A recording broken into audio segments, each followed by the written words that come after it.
Un enemigo desconocido para Ucrania. Un dron jamás antes visto desató el pánico en Kiev. En una ciudad acostumbrada ya a las sirenas antiaéreas y a las amenazas constantes de ataque, lo sucedido aquella noche fue distinto. No se trataba de misiles o bombardeos masivos, sino de algo mucho más desconcertante. Un solitario dron que sin aviso sobrevoló la capital ucraniana. Nadie supo de dónde venía ni por qué los sistemas de defensa aérea se mantuvieron inactivos. ¿Era un error de las fuerzas ucranianas o una táctica del enemigo para desestabilizar psicológicamente a la población?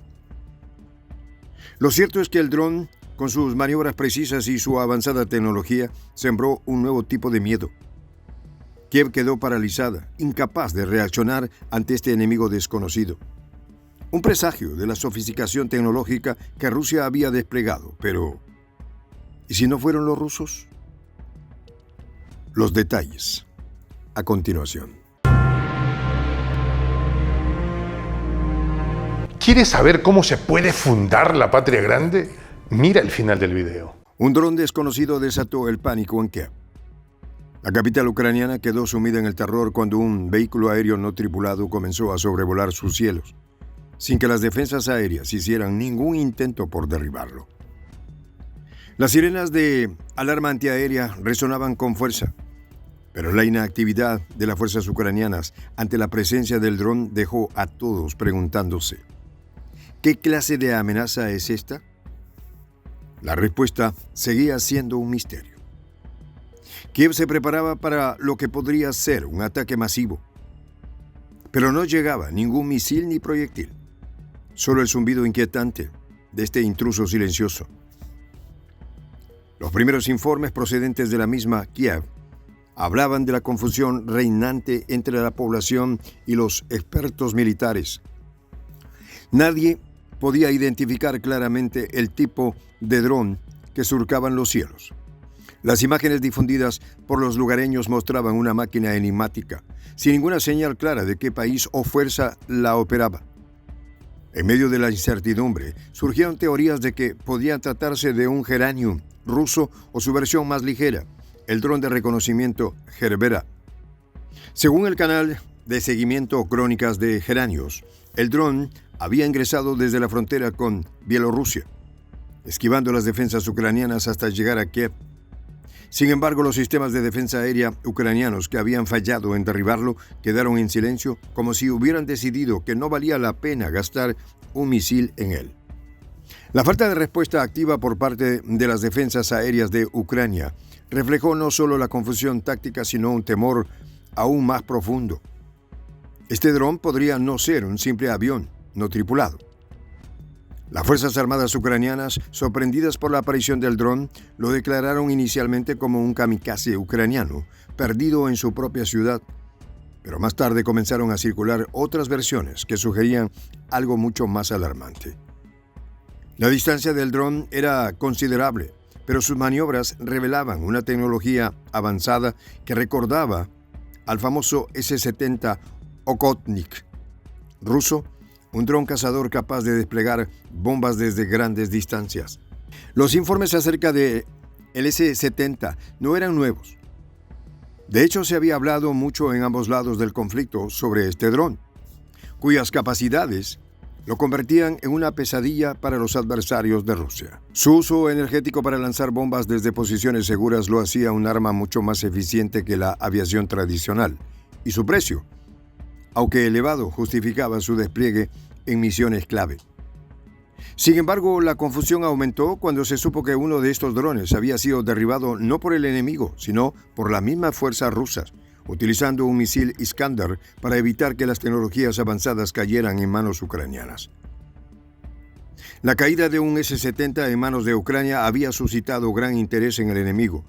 Según el experto militar Yuri Baranchik, las fuerzas ucranianas habían logrado acceder a los restos del dron derribado y comenzaron a analizar sus componentes. Sin embargo, los resultados de este estudio no fueron alentadores para Ucrania.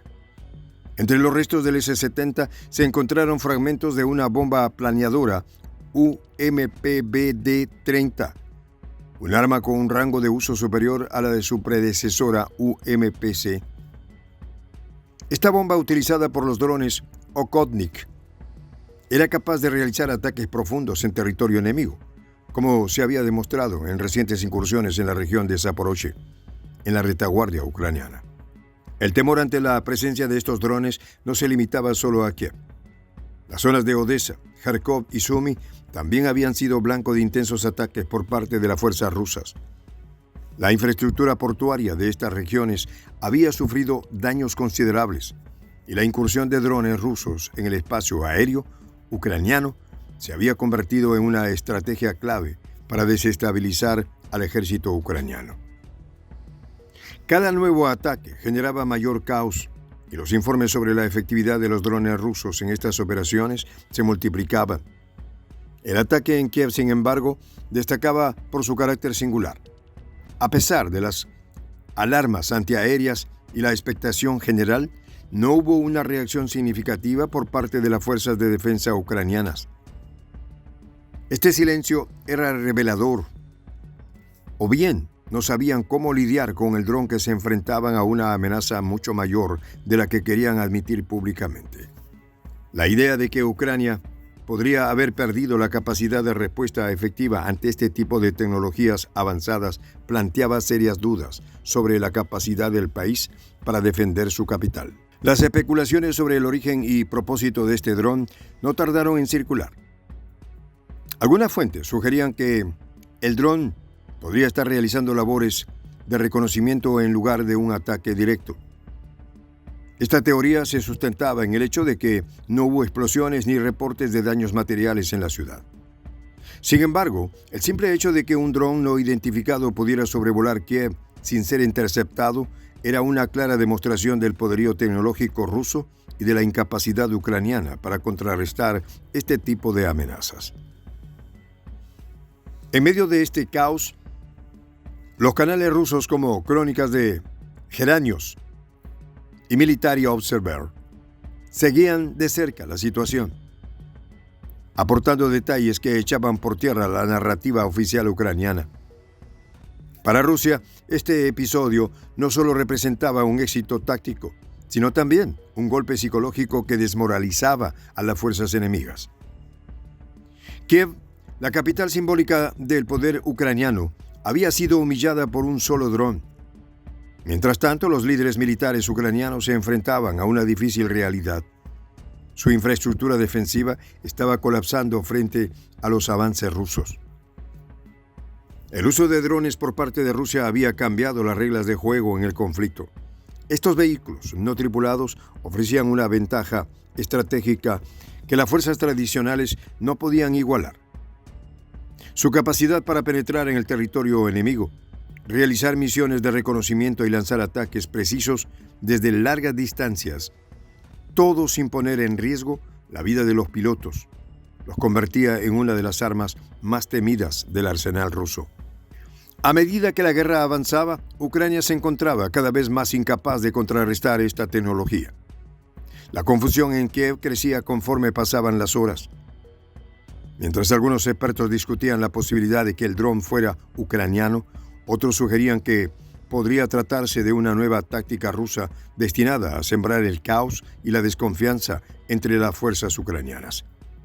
El hecho de que no se intentara derribar el dron indicaba una falta de coordinación o, peor aún, una rendición tácita ante la superioridad tecnológica de Rusia. El dron que seguía su curso hacia Cherkasy, según los últimos informes, representaba una nueva fase en la guerra.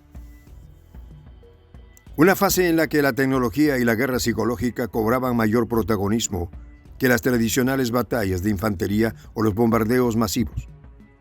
Para Rusia, esto era solo el principio de una campaña que prometía ser devastadora para Ucrania.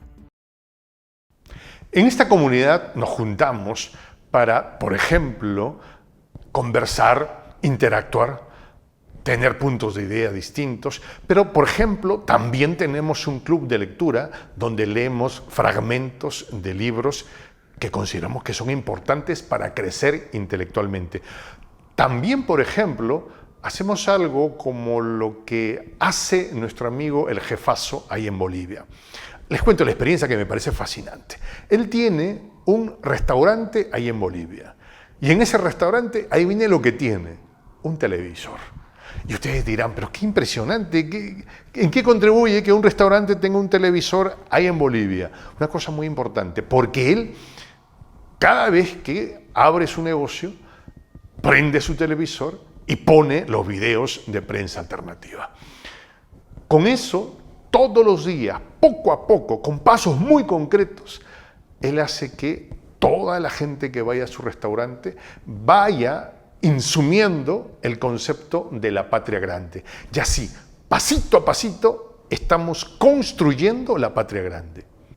Son esos pasos pequeños pero concretos que hacen posible que el proceso de la construcción de la patria grande sea algo que ya comenzó. Un hecho dinámico que no tiene retorno en la historia. Y de verdad a nosotros nos gustaría que tú seas parte de esa propuesta. ¿Qué tienes que hacer? Muy simple. Dale clic en el botón unirse. De hecho, al hacerlo también contribuirás con una pequeña cantidad de dinero que permitirá que Prensa Alternativa produzca más y mejores videos. De verdad que te esperamos.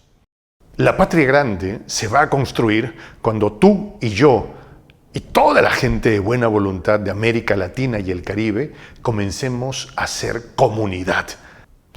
¿Cómo lo logramos? Interconectándonos todas las personas de buena voluntad que vivimos en América Latina y el Caribe. Y tienes una oportunidad de hacerlo, uniéndote a nuestra comunidad. Puedes hacerlo haciendo clic en el botón unirse que está en la parte de abajo.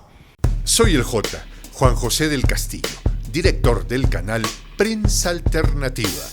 Si quieres ser parte de la comunidad de la Patria Grande, suscríbete a nuestro canal. Si es que quieres que te lleguen las notificaciones cada vez que subimos un video, activa la campanita. Si quieres apoyar a nuestro canal económicamente, puedes hacerlo a través de PayPal. El enlace está en la descripción del video. A nombre del equipo de Prensa Alternativa, me despido con esta expresión en el quechua milenario, Tupananchis Kama, cuya traducción es hasta volvernos a encontrar.